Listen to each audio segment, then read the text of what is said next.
Hello everyone, welcome to my channel नवे educator. और आज फर्स्ट डे हम सीखने वाले हैं इंग्लिश।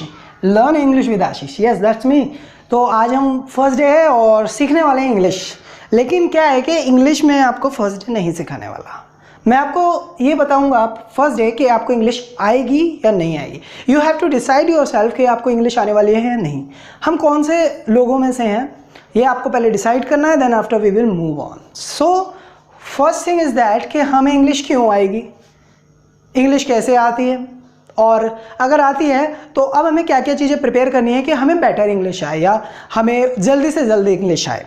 तो अगर बेसिकली मैं बात करूं कि कितने दिन चाहिए, अगर क्वेश्चन ये है कि how many days we need, हमें कितने दिनों की ज़रूरत है इंग्लिश सीखने के लिए, तो मैं आपको बताता हूँ कि अगर आप थोड़ा स्टार्ट कर रहे हैं और ज़्यादा आपको कोई खास इंग्लिश नहीं आती तो मैक्सिमम आपको 15 डेज़ चाहिए, इससे ज़्यादा नहीं चाहिए। 15 डेज़ में you will speak better English, बहुत अच्छी इंग्लिश आप सीख जाएंगे। तो क्यों सीख जाएंगे? देखिए सिंपल सी चीज़ है। अगर बात की जाएगी गालियों की, यस मैं गालियों की बात कर रहा हूँ, तेरी बहन की, तेरी माँ की, या एनीथिंग व्हाटएवर जो भी है। तो जो आपको गालियाँ सिखाई गई हैं वो किसने सिखाई हैं? आपके पेरेंट्स ने? आई डोंट थिंक कि पेरेंट ने सिखाई है, नो। सो आपको टीचर्स ने सिखाई होगी, नो। सो कमेंट करते रहो, वेरी गुड। किसने सिखाई है? किसी ने नहीं सिखाई। आपके ट्यूटर ने तो नहीं सिखाई, नहीं। आपको जो गालियाँ सिखाई हैं वो सबसे पहला क्वेश्चन है कि हमको गालियाँ किसने सिखाई, किसने बोला कि तेरी माँ की, पहला क्वेश्चन। तो हमने किसी से नहीं सीखा। हमने किसे सीखा? हमने 3 स्टेप फॉलो किए। फर्स्ट स्टेप था हमने गाली को सुना, दूसरा था हमने उसको दिमाग में रिपीट किया किसने बोला क्या, और थर्ड जिस दिन हमें ज़रूरत पड़ी उस दिन हमने बोल दी। तो गालियाँ कैसे सीखी थी? गाली सीखी थी पहले सुना, तेरी मुँह की, बाकी किसी और ने सुना अपने लिए, फिर हमने उसको रिपीट किया माइंड में, किसने क्या बोला, इसने बोला तेरी माँ की ये क्या चीज़ है, इसके बारे में सोचा। और जब हमें पता चल गया तो जिस दिन हमें मौका मिला अपनी बहादुरी को दूसरों के आगे पेश करने का, उस दिन हमने इसको चिपका डाला। तो हमने गालियाँ कैसे सीखी? Listen, repeat and speak 3 method है। तो पहले सुनो, रिपीट करो, बोल दो और गालियाँ आ गई। तो वाई ये क्यों इंग्लिश में क्यों काम नहीं करेगा भाई? इंग्लिश भी सुनो, रिपीट करो और बोल दो तो इंग्लिश आ जाएगी, बेटर आ जाएगी यार, बहुत जल्दी आ जाएगी। तो आपको इंग्लिश आने के लिए कोई कोर्स की ज़रूरत नहीं है। आपको सिर्फ एक चीज़ सीखनी है, वो सीखनी है स्किल। इंग्लिश सीखने की जो स्किल्स होती हैं उनके बारे में आपको पता होना चाहिए और आपको इंग्लिश गारंटेड आएगी, ठीक है? कोई नहीं रोक सकता आपको इंग्लिश आए। जब गालियाँ नहीं रोक पाया तो इंग्लिश कैसे रोक पाएगा? लेकिन हमें क्या फॉलो करना है? Listen, repeat and speak method.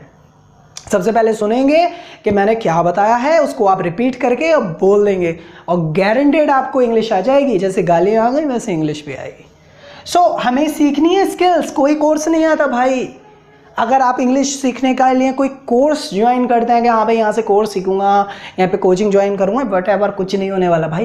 एक ही चीज़ है, आप खुद, आपको बस बोलना है ना, तो बोलना है। आप कहीं से भी सीखें, आप कहीं से भी सीखें, आपको सिर्फ बोलना है तो बोलना है। आपको कोर्स की जरूरत है। अगर कोर्स की बात करूँ तो मार्केट में ऐसे कोर्स आएंगे, मोबाइल चलाने का भी सीखना होगा कि मोबाइल सीखें हमारे यहाँ एंड्रॉयड। सो बिना टाइम वेस्ट करे मैं आपको बताता हूँ कि वो कौन से स्किल्स हैं जिनको आपको सीखने की ज़रूरत है। बट बिफोर दैट मैं आपको बताता हूँ कि बोलने के लिए किस चीज़ की ज़रूरत होती है, इंग्लिश बोलने के लिए किस चीज़ की ज़रूरत होती है, और वो आपके पास है या नहीं। You have to decide yourself. देखिए अगर कहीं जाना होता है तो मुझे जो ट्रांसपोर्ट का मीन है वो सबसे बेटर लगता है बस। बस में ट्रैवल करना मुझे बहुत अच्छा लगता है, खास करके वॉल्वो में।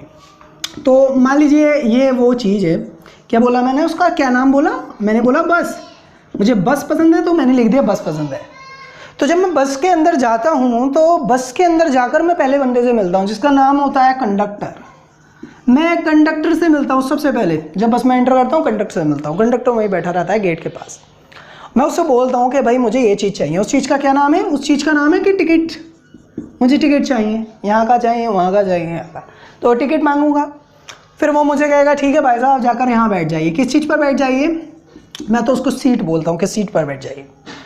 जब मैं सीट पर बैठ जाता हूँ मैं देखता हूँ भाई बस कौन चला रहा है। बस कौन चलाता है? उसको बोलते हैं ड्राइवर। जो बस चलाता है उसको ड्राइवर बोलता है, ठीक है। ड्राइवर को मैं देख रहा था कि वो कुछ चीज़ थी ऐसे घुमा रहा था, कुछ लोग उसको हैंडल बोल रहे थे, कुछ लोग उसको स्टीयरिंग बोल रहे थे। तो स्टीयरिंग को वो घुमा रहा था, स्टीयरिंग घुमा रहा था। देन आफ्टर मैंने देखा कि कुछ और भी चीज़ थी जो उसका ऐसे ऐसे करके हिला रहा था, स्टिक टाइप की थी। मैंने कहा ये क्या है? बोला गियर है। ये क्या है? गियर। तो वो गियर थे जिनको वो चेंज कर रहा था कंटिन्यूसली। देन आफ्टर एक पर्सन आया सामने, उसने कुछ बजाया, उसको क्या बोलते हैं? उसको बोलते हैं हॉर्न। उसने कहा कि इसको हॉर्न बजाया मैंने, हॉर्न। मैंने कहा अगर बंदा हॉर्न बजाने पर नहीं हट रहा तो आप क्या करोगे? बोले लास्ट ऑप्शन है मेरे पास ब्रेक का, कि मैं ब्रेक लगा दूंगा। तो अगर पूरी जर्नी से मैं बात की जाए कि हाँ भाई इस जर्नी से आपने क्या सीखा, मैंने जो आपको पूरी कहानी सुना दी है, आपने इस कहानी से क्या सीखा? तो आपने इस कहानी से ये सीखा कि हमने जितने भी वर्ड्स को यूज़ किया वो हमें कॉमन लग रहे थे, हम रोज़ बोलते हैं, हमें कोई प्रॉब्लम नहीं है उनसे। और देखूँ तो सभी इंग्लिश में है। बस, conductor, ticket, seat, driver, steering, gear, horn और ब्रेक, सभी हम इंग्लिश के वर्ड सीखे हुए हैं। कंडक्टर को हिंदी में मुझे नहीं पता क्या बोलते हैं, बस को हिंदी में क्या बोलते हैं मुझे नहीं पता, टिकट को हिंदी में क्या बोलते हैं नहीं पता, आप कमेंट करके लिख दें भाई ये बोलता है। सीट को क्या बोलते हैं कि सीट पर बैठ जाइए, कुर्सी कुर्सी बोलते हैं, ठीक है पता है। ड्राइवर को क्या बोलते हैं मुझे नहीं पता। स्टीयरिंग जो घुमाते हैं हिंदी में क्या बोलते हैं नहीं पता। स्टीयरिंग, हैंडल ये तो सुना है लेकिन हिंदी में नहीं सुना। गियर को नहीं पता हिंदी में क्या बोलते हैं, गियर को आपको पता हो कमेंट कर दो। हॉर्न को शायद बाजा बोलते हैं, हॉर्न का पता है। ब्रेक, ब्रेक को क्या बोलते हैं मुझे नहीं पता, ब्रेक लगा दो बस इतना पता है, हिंदी में भी ब्रेक ही बोलता हूँ मैं। सो जो भी हम वर्ड्स बोलते हैं ना सब इंग्लिश में सीखे हुए हैं। तो यार प्रॉब्लम कहाँ आ रही है? इंग्लिश में सारे वर्ड्स सीखे हैं, तो स्किल्स कौन सी हैं जो सीखनी है? वो स्किल्स हैं इन सबको अरेंज करने की। सो मैं जितना भी आपको सिखाऊंगा आप नव्या एजुकेटर पे सीखोगे, नव्या एजुकेटर पर आप सीखने वाले हो, और आप नव्या एजुकेटर पर सीखेंगे सिर्फ और सिर्फ वो स्किल्स जो आपको बुलवा देंगी, क्या बुलवा देंगी? आपको बुलवा देंगी इंग्लिश। इंग्लिश बोलने के लिए सबसे बेटर प्लेस है। सो आप लोग सभी को बता दें कि यहाँ पर स्किल्स सिखाई जाती है। फालतू की जो ड्रामेबाजी होती है कि ये करो वो करो, वो नहीं चलेगी भाई। सिर्फ और सिर्फ स्किल्स सिखाएंगे, स्किल्स सिखानी है, बाकी सब आप ही के पास है। मुझे सिर्फ ये सिखाना है कि ये जो वर्ड्स है ना, इन वर्ड्स को आप कैसे कलेक्ट करोगे, कैसे अरेंज करोगे, किस मेथड से करोगे। जब ऐसा बोल रहे होगे तो कैसे करोगे, ऐसा बोल रहे हो तो कैसा करोगे, ऐसा बोलना चाहोगे तो कैसे अरेंज करोगे। मैं आपको सिर्फ स्किल सिखाऊंगा, बाकी सब मटेरियल आप ही के पास है। तो बात करी जाए कि कुछ लोग कहते हैं कि भाई इंग्लिश इंपॉर्टेंट नहीं है, कोई ऐसा ज़रूरी भी नहीं है कि हाँ भाई इंग्लिश नहीं है तो सब कुछ नहीं है। नहीं भाई, इंग्लिश की इम्पोर्टेंस है। तो क्या बात करेंगे हम? बात करेंगे कि इंग्लिश इम्पॉर्टेंट है कि नहीं। So we are talking about the importance of English, importance of English. So मैं बात कर रहा हूँ इम्पोर्टेंस ऑफ इंग्लिश की, कि इंग्लिश इम्पोर्टेंट है कि नहीं है। लोग बोलते हैं IAS का एग्ज़ाम मैंने क्वालिफाई किया, मुझसे इंग्लिश नहीं आती। कोई बात नहीं, मैंने ये किया वो किया, IIT किया, ये किया वो किया, इंग्लिश नहीं है तो कोई प्रॉब्लम नहीं है। मैंने कहा ठीक है भाई नहीं है तो कोई बात नहीं है।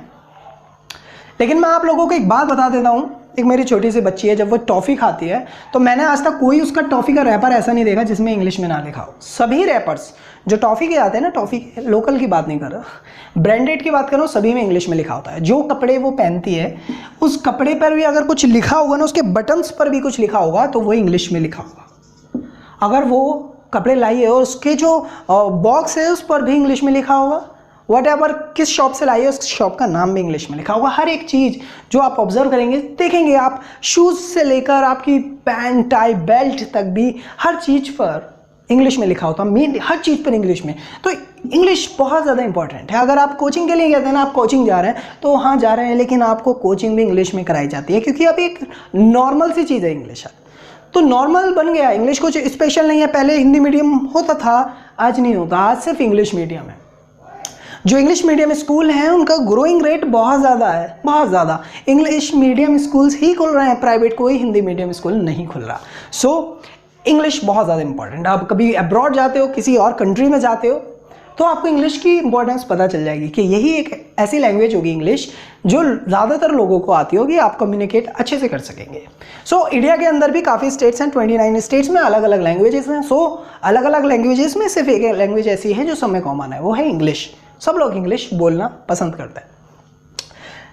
ईजी है कि नहीं है? हिंदी से तो ईजी है, केवल 26 letters, ABCD to Z. So 26 letters हैं, अल्फ़ाबेट्स हैं 26, सॉरी. सो 26 अल्फ़ाबेट्स हैं, इनको अरेंज करना कोई ज़्यादा हार्ड नहीं लगता, ठीक है. सो इंग्लिश इम्पॉर्टेंट है कि नहीं है ये आपको पता चल गया होगा. हर चीज़ में इंग्लिश आपको पकड़ लेगी. सो अगर मैं ये बात करूँ कि आपको भी ये बात पता है कि चल भाई ये जो इन्होंने पूरी कहानी बताई है ठीक है, अच्छी लगी, सुनने में तो अच्छी है, लेकिन यार जब शुरू करते हैं तो बोल पाते हैं फिर लगता है कि नहीं होगा.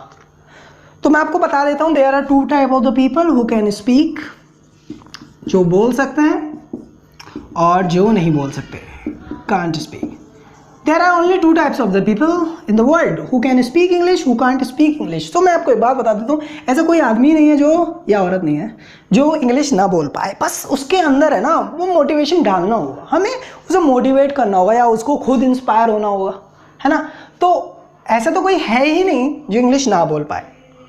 प्रॉब्लम क्या है कि उसको है ना एनवायरनमेंट नहीं मिला, उसको वो एनवायरनमेंट नहीं मिला जिसमें उसको इंग्लिश बोलने का मौका मिले.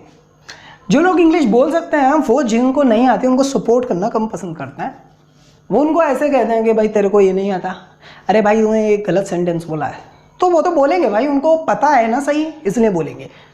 तो आप क्यों रुक जाते हैं? देखिए एक स्टोरी है सिंपल सी. व्हेनेवर जब आप छोटे थे आप एक गेम खेलते थे जिसको क्रिकेट बोलते हैं. क्रिकेट आप खेल रहे हो, अगर आपसे कोई बॉल मिस हुई है, आप आउट भी हुए हो. कितने बार आउट हुए होगे? आप जितनी बार मैच खेले होगे उससे हाफ टाइम तो आप आउट हुए होगे.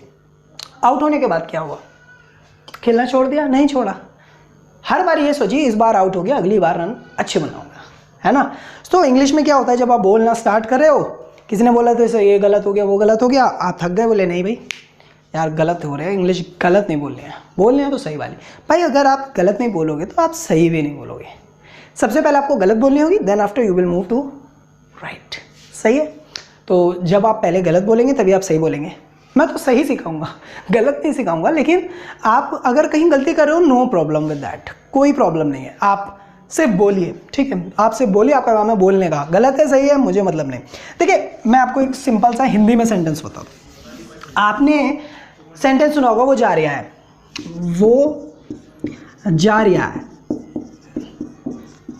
तो वो जा रहा है ये आपको समझ में आया, कोई इसमें मिस्टेक नहीं लगेगी. लेकिन राइट सेंटेंस है वह जा रहा है, ये राइट सेंटेंस है, वह जा रहा है. लेकिन अगर वो जा रहा है तो इसमें कोई प्रॉब्लम तो ना कि वो जा रहा है ना, कोई प्रॉब्लम नहीं है वो जा रहा है. तो इंग्लिश में क्यों प्रॉब्लम है कि भाई इसने डिड नहीं लगाया, इसने डू नहीं लगाया, इसने नॉट नहीं लगाया, ये नहीं लगाया, वो नहीं लगाया. समझ रहे हैं आप? तो हिंदी की तरह इंग्लिश है, थोड़ी बहुत मिस्टेक होती है, कोई प्रॉब्लम नहीं है, आदमी बात समझ जाएगा, वो समझ जाएगा. तो आपका काम है लोगों को समझाने का, गलत या सही का फैसला आपका नहीं है, आपका काम है सिर्फ बोलने का. सो आज आपको ये ठानना है चाहे गलत बोलना है या कैसे बोलना है, बोलना है इंग्लिश में, ठीक. तो 2 तरह के लोग होते हैं, ये भी मैं आपको बताता हूँ. ये तो बता दिया जो बोल पाते हैं, और कुछ लोग ऐसे होते हैं वो ज़्यादा प्रिपेयर करते हैं. कुछ लोग कहते हैं we don't have time to learn English, time for learning. कुछ लोग होते हैं जो कहते हैं कि भाई हमारे पास टाइम ही नहीं है, कि भाई हम तो बोल ही नहीं पाते, हमारे पास टाइम नहीं है, सीखने का नहीं है, मेरे पास वीडियो देखने का टाइम नहीं है. भाई नहीं, आप यार हर जगह इंग्लिश देख सकते हैं, आपको दिखना चाहिए. ये fan, this is a fan, that is a car, this is a board, this is a marker, this is black colour, this is white colour. So हर जगह इंग्लिश है, चाहे छोटी या बड़ी हो, नो मैटर. टाइम नहीं चाहिए भाई लर्न करने के लिए, इंग्लिश सीखने के लिए टाइम नहीं चाहिए, सिर्फ अपने पास से करना चाहिए. तो जो लोग कोर्स भी कर लेते हैं ना वो भी इंग्लिश नहीं बोल पाते. पता है क्यों? क्योंकि this is the only thing that you have to do yourself. मतलब आपको ये खुद करना है. आप अगर ये सोचेंगे कि कोई कोर्स कर लेंगे तो आ जाएगी, नो, आपको खुद बोलनी है. आपका टीचर, दैट्स मीन मतलब मैं भी हूँ ना, तो मैं भी आपको सिर्फ सिखा सकता हूँ, लेकिन बोलना तो आपको है. आपको सुनना तो अच्छे से आता है भाई, है ना. आपको बोलना है तो आपको खुद बोलना पड़ेगा, आपको खुद से बोलना पड़ेगा. खड़े हो जाइए मिरर के सामने, खुद से बात कीजिए. बेटर लगेगा, गलती होगी नो प्रॉब्लम, कोई नहीं सुनना. सो आप अपने आप से कम्युनिकेट कीजिए बेटर. आप डबल स्पीड से सीखेंगे. क्यों? क्योंकि आप क्वेश्चन भी खुद कर रहे हैं, आंसर भी खुद दे रहे हैं. तो ये आपको स्किल से कि अपने आप से बात कीजिए. Hey who are you, my name is Ashish. Hey how old are you, I am only 22। So इस तरह से आप अपने आप से बातें कीजिए, आप सीख जाएंगे, ठीक है। और टाइम की कोई टेंशन नहीं है, कभी भी जब भी टाइम मिले वीडियो देखो और सीख जाओ, ठीक।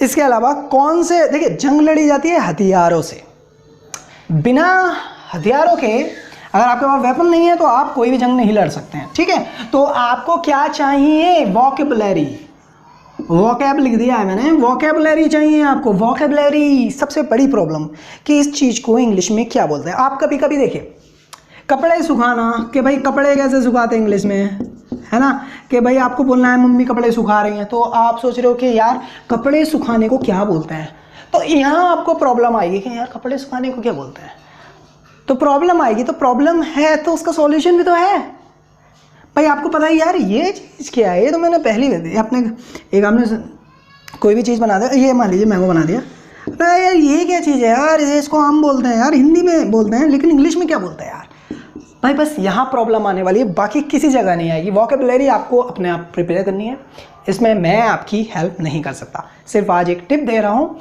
जिससे आप लोग ये सीख पाओगे कि हाँ भाई इससे वोकैबुलरी को कवर किया जा सकता है।